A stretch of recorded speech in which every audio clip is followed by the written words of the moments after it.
మొన్నటిదాకా మంగ్లీ ఇష్యూ ఉండే.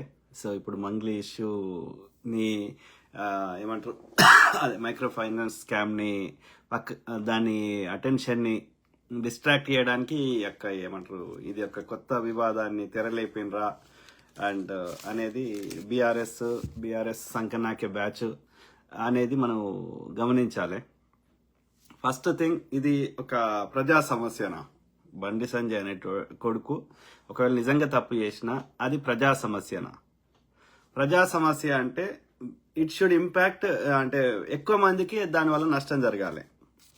సో కానీ ఇది ఇప్పుడు ఎగ్జాంపుల్, ఇది మొన్నటిదాకా మంగ్లీ ఇష్యూ మీద ఆమెనేమో తులసి చంద్ అనేట ఆమె మంగ్లీ పతివ్రతాన్ని చూపెట్టే ప్రయత్నం చేసింది. తెలంగాణ శ్యామ్ అనేట ఆయన మంగ్లీ ఇష్యూ అసలే మాట్లాడలే. ఇంకా అట్లా చాలా మంది ఉన్నారు. ఓకే, ఆ పృథ్వీరాజ్ అంటే ఆయన, అర్థమైందా? అంటే ఒక బిగ్గర్ కమ్యూనిటీకి ఇంపాక్ట్ అయితే వీళ్ళకి నోరు రావు.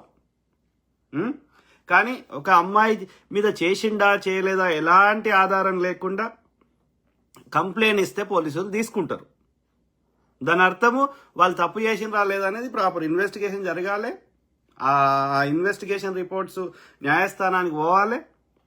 అప్పుడు జడ్జి ఇరుపక్షాల వాదనలు వినాలి. తర్వాత తీర్పిస్తే, అప్పుడు కన్విక్టెడ్ అని తీర్పిస్తే అప్పుడు నేరం చేసినట్టు. ఓకే, సో ఆ క్రమంలో ఇప్పటి వరకు ఆ అమ్మాయి ఈ అబ్బాయి దిగిన ఫోటోలు చూపెడుతున్నారు. ఎక్కడన్నా ఆ అమ్మాయిని రేప్ చేసినట్టుగా ఒక్క పిక్చర్లన్నా కనిపిస్తుందా? దయచేసి ఇద్దరు ఇష్టంగా ముద్దు పెట్టుకున్నట్టు ఉంది, కానీ ఆ అమ్మాయికి ఇష్టం లేకుండా బలవంతం చేసినట్టుగా ఉందా ఆ ఫోటోలో? ప్లీజ్ చెప్పండి కదా. అంటే మనం నిజంలో ఇప్పుడు ఏది ఎక్కడి నుంచి స్టార్ట్ అయింది? కేటీఆర్ ఏది బండి సంజయ్ని అన్నాడు, బండి సంజయ్ ఉల్టా కేటీఆర్ని అన్నాడు. తర్వాత పాడే కౌశిక్ రెడ్డి, పాడేనే అనాలి, పాడి అనొద్దు. ఎందుకంటే వాడు ఎన్నికలు గెలవడానికి నేను ఆత్మహత్య చేసుకుంటా అని ఓటు అడుక్కున్నాడు. వాడు నేను నా కుటుంబ సభ్యులు చచ్చిపోతాం, నువ్వు ఓటు వేయకపోతా అని గట్లా అడుక్కుంటావు. బోసుడికే నా నియోజకవర్గాన్ని అభివృద్ధి చేస్తా, కొట్లాడైనా పైసలు చేస్తా అని ఓటు అడుక్కోవాలి. కానీ నేను చచ్చిపోతాను ఓటు వేయకపోతా అని అడుక్కుంటారా? పాడే కాబట్టి నువ్వు నువ్వు జీవ శవాని, నువ్వు బతుకున్న శవాని నువ్వు. కాబట్టి నువ్వు పాడి కౌశిక్ కాదు. అర్థమైందా? సో ఆ క్రమంలో ఈ పాడే కౌశిక్ రెడ్డి వాడేదో స్టేట్మెంట్ ఇచ్చిండు. అది ముగ్గురు కమెడియన్స్ చూడండి. వీళ్ళ ఒక్కరికి ప్రజా సమస్య పట్టది. కేటీఆర్కి పట్టది, గుండు సంజయ్కి పట్టది, తర్వాత ఏమంటారు ఈ పాడే కౌశిక్ రెడ్డి పట్టది. ఎంతసేపు రెచ్చగొట్టాలి ప్రజల్ని. ఒకడేమో మతం మీద రెచ్చగొడతాడు, ఇంకోటేమో పర్సనల్ వ్యక్తిగత విషయాల మీద. ఎన్ని సమస్యలు ఉన్నాయిరా అయ్యా. ఇలా కమర్షియల్ సిలిండర్ రేటు పెరిగింది, ధరలు ఆకాశాన్ని అంటున్నాయి. ఇలా నీట్ ఎగ్జామ్ లీక్ అయింది. కాంగ్రెస్ హయాంలో లీక్లు అయితే లేవురా. కాంగ్రెస్ హయాం కేంద్రంలో ఉన్నప్పుడు పేపర్ లీకులు కాలే, రాష్ట్రంలో కాంగ్రెస్ ఇప్పుడు ఉన్నప్పుడు పేపర్ లీక్లు అయితే లేవు. కానీ ఆడ కేంద్రంలో బీజేపీ పాలిత రాష్ట్రాల్లో అవుతున్నాయి, కేంద్రంలో బీజేపీ నిర్వహించే పరీక్షలలో అవుతున్నాయి, గతంలో బీఆర్ఎస్ పాలనలు అయినాయి. అర్థమైందా? సో డే టు డే ప్రజా సమస్యలు చాలా ఉన్నాయి. కానీ బండి సంజయ్ కొడుకు ఎవరో అమ్మాయి, ఊరు లేదు, పేరు లేదు, ఆమె ముఖం లేదు, ఏమీ లేకుండా ఇప్పుడు ఇది నేషనల్ ఇష్యూ అంటే మిగతా ఇష్యూస్ అన్నిటినీ డైవర్ట్ చేసే కుట్ర జరుగుతుంది ఇక్కడ. మీడియా వాళ్ళు కూడా పిచ్చినా కొడుకులు లెక్క తయారయ్యారు. ఏది ప్రజా సమస్య, ఏది కాదు అనేది ఇంగిత జ్ఞానం ఉండాలి. ఓకే, సో డెఫినెట్లీ ఏదైనా నిజంగా ఇన్సిడెంట్ జరిగితే, ఓకే, నిజంగా రేపు జరిగితే with in the same day or with in the next day, okay, ఆ రోజు కానీ అదే మూమెంట్ కానీ ఒకవేళ ఏ పరిస్థితులలో అది వెలుగులోకి చూడకపోతే తెల్లారి కానీ లేకపోతే మాక్సిమం వారం రోజుల లోపల కంపల్సరీగా ధర్నాలు జరుగుతాయి, రాస్తారోకలు జరుగుతాయి. అది పోలీస్ కంప్లైంట్ అవుతుంది, మీడియాలో వస్తుంది. ఢిల్లీలో ఆ అమ్మాయి నిర్భయ కేసు జరిగింది, ఎంత పెద్ద ఇష్యూ అయింది. కలకత్తాలో అదేంది మెడికల్ కాలేజ్ జరిగింది, ఎంత పెద్ద ఇష్యూ అయింది. మన హైదరాబాద్లో దిశ ఇన్సిడెంట్ అయింది, ఎంత పెద్ద ఇష్యూ అయింది. దోస్ ఆర్ రియల్ ఇన్సిడెంట్, నిజంగానే అవి. ఎవరు చేసిండ్రు, దానికి ఇన్వెస్టిగేషన్ జరిగిందా లేదా అది వేరే ముచ్చట. ఓకే, కానీ అవి రియల్గా అయినాయి కాబట్టి అది ఏమంటారు పబ్లిక్ రియాక్షన్ వేరుగా ఉంది.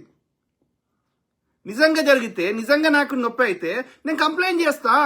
నేను మీడియాకి వచ్చి వరుతా, లేకపోతే నేను ఏది పోలీసులో పోయి complaint, near by police station complaint ఇస్తా, దానికి నాకు న్యాయం కావాలని కోరుకుంటా, ఇట్లా కావద్దని చెప్పి. ఇప్పుడు మొన్న పిల్లగాని హత్య చేశారు, యువన్ అనే పిల్లగాని. అది జెన్యూన్ ఇష్యూ, నిజంగా పొడిచింది కాబట్టి వాడికి అనిపిస్తుంది, కాబట్టి వాడు చచ్చిపోయింది కాబట్టి మనకు తెలుస్తుంది. కానీ 3 నెలల తర్వాత, 6 నెలల తర్వాత, లేకపోతే 3 ఏళ్ల తర్వాత గృహహింస చట్టాలను పెడతారు. గృహహింస అయినప్పుడు ఏం పుట్టింది? గృహహింస అయినప్పుడు కామగుండి 3 ఏళ్ల తర్వాత 498 అని పెడతారు. ఈ విడాకులు తీసుకునే టైంలో పెడతారు. అరే నువ్వు అయినప్పుడు పెట్టాలి కదమ్మా. 3 ఏళ్ల తర్వాత నువ్వు కలిసి ఉండి అన్ని చేసుకొని మళ్ళా ఆ గృహహింస అయినది అని చెప్పిన తర్వాత మళ్ళా ఇద్దరు శృంగారం చేసుకొని అన్ని అయిపోయినాక 3 ఏళ్ల తర్వాత వాడు నన్ను వాడుకున్నాడు, వాడు నన్ను గృహహింస చేసిండు.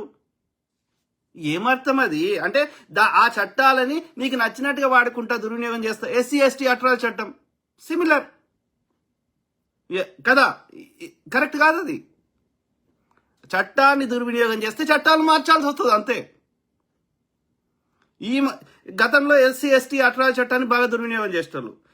ఇప్పుడు ఈ మధ్య కాలంలో 498 ఏ అంటే అదే గృహహింస చట్టాన్ని బాగా దుర్వినియోగం చేస్తున్నారు. ఇది ఫ్యామిలీ రిలేషన్ ఆడోళ్ళు. ఓకే, ఇంకా ఆ తర్వాత ఈ టీనేజ్ అమ్మాయిలను వాడుకొని ఈ ఫోక్సో చట్టాన్ని వాళ్ళ శత్రువులు కానీ రాజకీయ పార్టీ వాడిని డైరెక్ట్గా ఎదుర్కొనే దమ్ము లేని వాళ్ళు వాళ్ళని ఏమంటారు, వాడిని నాశనం చేయాలని చెప్పి ఈ పోక్సో చట్టాన్ని ఈ మధ్య కాలంలో బాగా దుర్వినియోగం చేస్తున్నారు. ఒకప్పుడు అమ్మాయి పరువు ఇవన్నీ ఉంటుండే, ఇప్పుడు ఏమి లేదు. పరువు లేదు, బరువు లేదు, ఏం లేదు. ఎందుకంటే పొద్దుగాలు లేస్తే గదే చేస్తున్నారు వాళ్ళు. వీకెండ్ వస్తే పబ్బులకి క్లబ్లకి, మిగతా టైంలో కూడా ఇది కామన్ అయిపోయింది వాళ్ళకి. కాబట్టి చెప్తుంది కదా శ్రీరెడ్డి, 100 మంది దగ్గర చూపెట్టిన దగ్గర 101 దగ్గర చూపెట్టడానికి నాకేం అబ్జెక్షన్? పరువు లేదు, మన్ను లేదు, మశానం లేదు. పైసలు వస్తున్నాయి, లేకపోతే మన శత్రువుని నాశనం చేస్తే మనకు పండుగ. ఆ స్థాయికి విలువలు దిగజారినాయి అనేది మనం గమనించాలి. ఓకే, ఇప్పుడు అది ఫేస్ కవర్ చేస్తున్నారు. ఇంకా ఫ్యూచర్లో నువ్వు డైరెక్ట్ వచ్చి మాట్లాడతారు. ఇప్పుడు వ్యభిచారులు కూకట్పల్లి బోకట్పల్లి అంటారు కదా, వాళ్ళు ఈ ఫేస్ కవరింగ్ ఇదంతా నాన్ సెన్స్. అది కూడా పోతుంది ఇంకా కొన్ని రోజులు అయితే.